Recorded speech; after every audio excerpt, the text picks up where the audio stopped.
Hi guys, it's Luna and welcome back. Today we're going to be visiting, or rather revisiting, a show that put me to sleep and has given me many nights that are breaking the chain of my insomnia because of how tired it makes me. Onyx Equinox. Now, I've already watched this. I just never put a full review for it because I wanted to go over each episode, but I was like, I don't want to rewatch this. Like, I genuinely do not want to rewatch this. But I said I'd finish stuff in my life from now on, so I'm going to finish this review. And so we're going to take it episode by episode. Hopefully, I can finish this in parts and they're going to be a decent length. But, you know, I'm a rambler, so there's that. But with all that being said, let's just jump into it. Weirdly enough, it's still 99 degrees and I have gum in my mouth for whatever reason. Still kids making noise. Just in case you don't know this, I feel like if it's over 80 degrees and your kid is in like at the beach or in a pool, don't have your kid outside. Like that's a child I hear. Well, you know what? That's none of my business. I'm not gonna be Karen today. Anyways, episode 4. We're gonna go through this like I went through it the last time and go through it episode by episode. Thankfully, this is like a 24 episode series, so we're good. Kind of. It's still gonna be a long ass video. Might cut it up into parts just because of that. Episode 4 starts with them continuing their journey with the two twin boys, Ezel and our panther god. He's not a god, but I like him the most, so panther god. Obviously, we started off complaining, bitching and moaning. It's not anything of importance in my opinion. They figure out that the boys have to use the ball together for them to do anything with it. They find out where the next gate is. The last town where the boys and the dad were got destroyed by the red anorexic Teletubby or whatever you want to call it. This dude, fucking, was it Gloob? Yeah. They move on. They stop at a river for a minute, but that's not really important. What is important is the girl who got her parents, suckled, I guess. Cocooned is what I say we'd call it. She jumps Ezel, thinking, don't ask me why, because what about these 3 teenage people walking around confused fighting made her think this. She thinks that they're the right warriors to help her go back to her place that got destroyed and try to help in some way. What about them makes her think this and thinks that she should go with them and that there'll be any help to her? I don't know, but she jumps him.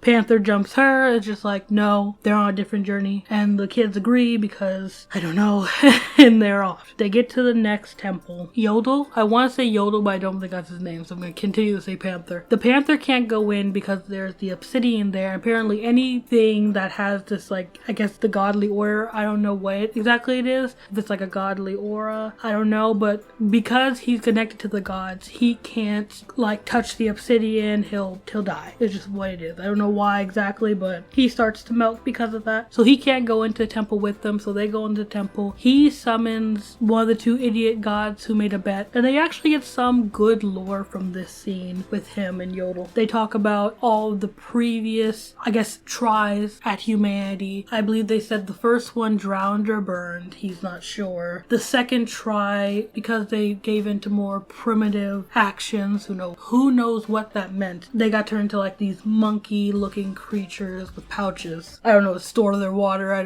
To store their nuts for the winter. I don't know. And then we find out that like some were turned into fish, some were turned into birds. Like this is their 5th try at humanity. Again, you get some lore and some conversation about the world, and it's pretty interesting. I'll put a clip in here somewhere, but it's not enough to not make me want to fall asleep. Anyways, the reason Yodel called him was because he's confused on the interference that Ezel has, like his glowing eyes, like what's going on. He's not really sure, but he's like, don't worry about it, bro. You're not gonna get in trouble for it. It doesn't matter. I don't understand how in 90-degree weather, how people can still be yelling and acting like it's normal. It's very irritating to me, but I'm gonna let it go. Anyways, we also do find out, this is not anything important, but like when he does summon the god, it's more of like he grabbed a bunch of things to give him like a vessel. And apparently that's just kind of how he's been moving throughout. We don't get to see like their physical form. I'm assuming because it's too big, because the last guy's was really big. So I just assume that they just take random vessels given to them when they are summoned, which is kind of cool, but also like, again, it's just a little thing. Anyways, back in the temple, the 3 of them get separated, and not gonna lie, other than Ezel's whining, there's this so cute moment between the 2 twin boys. Ken! Hey! Ken? Hey, Hey! Look at me. You're okay. I'm here. Let's get out of here.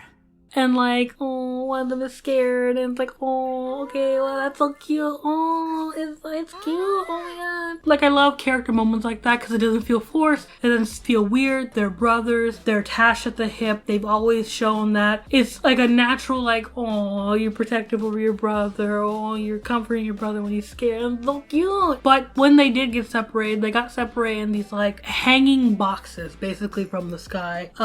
Because I guess, I don't know. Anyways, the box breaks and they're all hanging by a thread. And the only reason they survived is because the ball that is attached to the two boys came and kind of gave them like some momentum so they didn't, you know, crash to the floor and die. Anyways, they encounter these crab-like creatures which actually kind of look pretty cool. And obviously they can't defeat them. But don't worry because the warrior girl from last time, she comes to save them. Remember the warrior girl who swore that these people were the right warriors for her to help her out? You came to save them. And she still chooses to go with them. Why? Somebody tell me, because I just don't understand it. Anyways, obviously a fight ensues, but she ends up helping them and they kill the crab monster, or they think they do anyways. And just happens that Azel stumbles upon where they need to go next. It's basically like a lava pool, but the surrounding area, I'll show you a picture of what I'm talking about. They come into this like entrance way and then go into another like push the saber teeth, I don't know what the fuck they are, little pulley things. You gotta push them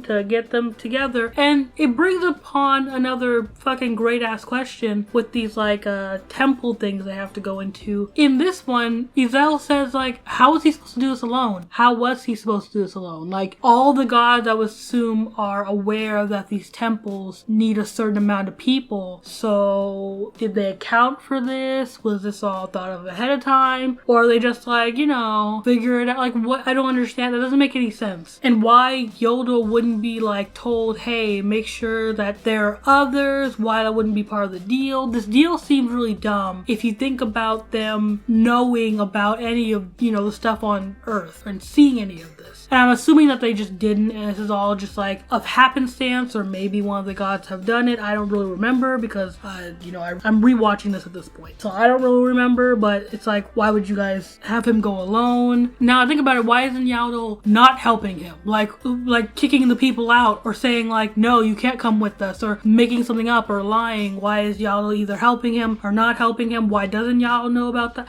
They're just so, I'm saying the name wrong, I can already tell, but like there's so many questions of why this is even happening, why this lady wants them to go with them. It's all dumb. Anyways, obviously there's a puzzle to it because it can't be that simple, but it's literally as easy as, here, let's tie it to something and then pull it, you know, all at the same time, because that's the whole thing is you have to pull at the same time, because I don't, Anyways, it happens, the portal gets closed, and again, they're on their way with the lady, because again, she goes with them. And then we find out, oh, the lady, she turns into a goblin at night, I guess, I don't know. It doesn't really make sense of why she turns into a goblin, but I'm sure next episode we'll figure it out. But just know that she becomes a lizard, she's a lizard man. She's the lizard man, it turns into a lizard at night, it just is what it is. I am so over...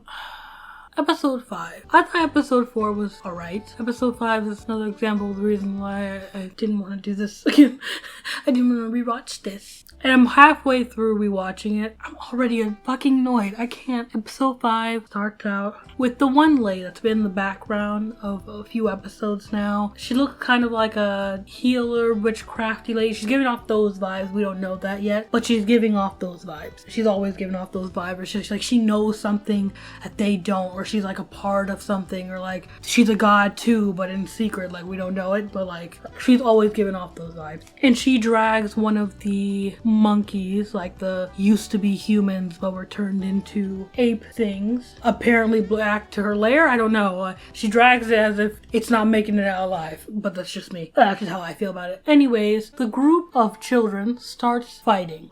after the monkeys tried to starve them out of their territory, find them and take what little food that they have in exchange for Cry McWinester over here. And during this whole interaction between the monkeys getting them, between them whining and crying, oh my god, Ezel's whining, crying, getting mad at people. You know, the boy who literally could not do this by himself each and every time he has been confronted. He's whining and crying and bitching at the people who have been helping him. To be fair, the short-haired twin is what we're gonna call him, Tweedledee, did say something about his sister dying to get away from him, and it's like, that was a lot. But then again, the boy was literally whining and bitching and blaming everything on everybody else when it's like, bro, you're not a baby. We're not here to take care of you. Can you stop? But still, what he said was uncalled for. He ends up arguing with both of the boys, even though the long-haired one really wasn't arguing, and ended up pushing the long-haired one out of anger because he was trying to reason with the boy. Wasn't even the one that was getting mad at him, but he was the closest one. Pushes the boy off the tree, like breaks his leg.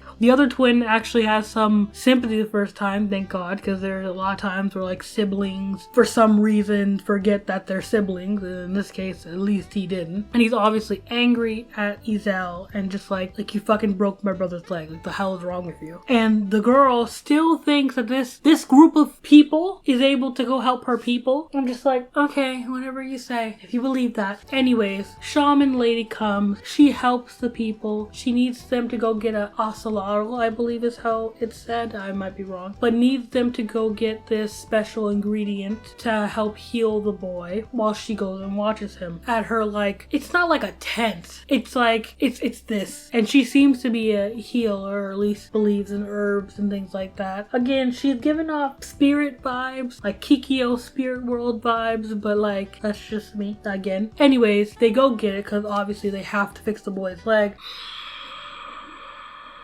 And our warrior bitch thinks, oh, you know, we should leave the two boys because they're fighting so you can go do your job. Bitch, did you forget the last temple? You needed 5 people and you only had 4. But you think leaving the 2 other people that you needed with the 2 people who are attached to the relic, you think that leaving them so he can go do his job is the responsible thing. How is he going to do without the relic? Have you not been watching the show, ma'am? That is in the show? Did you not ask them how it worked? Like, I don't get it. Like, she really had the audacity to say that. Then it was trying to say to the other twin, like, you should, like, people die, it's the way it is, you shouldn't get attached to people. And I'm like, and he just like, says the bitch desperately trying to save a bunch of other people. Like, what? And she even tries to make this point of like, it's dumb to save one and not save many. Like, you need to save all the rest of these people. And I'm like, he can't save them without the 2 boys. So, what? What was your point? Because you call out a hypocrisy in your show doesn't make it any less stupid. Like, she's being stupid this entire time, contradicting herself.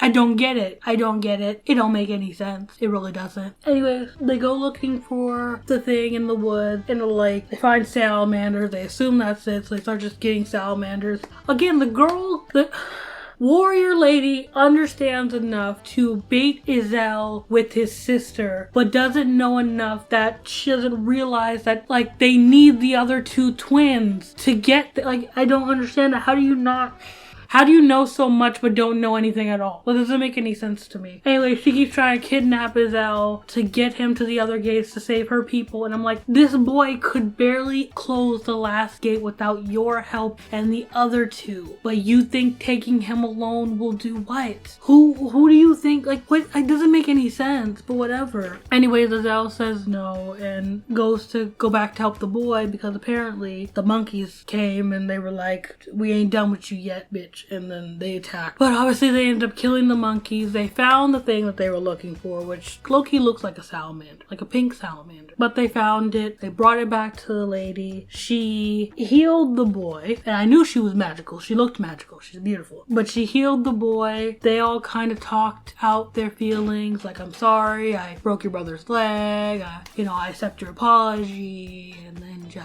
we're all fine. Because I understand the threat of like the panther eating them, and that's why they're still going with Ezel. I don't understand why the warrior girl is. She is still, like, her character makes no sense of why she's still hanging with them, period. But it just doesn't. I don't care how desperate she is to save her people. It's obvious they cannot help her. Like, it is flamingly obvious at this point that they cannot help her. Even the boys, it's like, okay, you guys could have stayed in, like, the temple and just not helped Ezel. And if you didn't help Ezel, like, they would have left at one point, you know? Or they, even if you just gave them the, well, yes, you can't give them the ball, but they would have left at one point, or the world would have been shattered. Either way, like, it is what it is. But I kind of understand, it's like they're kids, so I mean, I guess. Okay, so we're gonna end it here. Here's why. I took a break from this for a few days, and I had to, because, like, trust me, watching this show is low-key boring for me and mentally exhausting. I'd say I'd finish it. I'm trying to, like, finish things I start this year, or at least period in my life. So I'm gonna end it here, and we'll discuss the rest of the episodes in the next part, maybe in one more part, if I end up being mentally exhausted from this as well. You know, and this show, again, has a unique concept, but hopefully, at the end of this review, it'll be better. I'll see you guys later. Bye. Just remember this.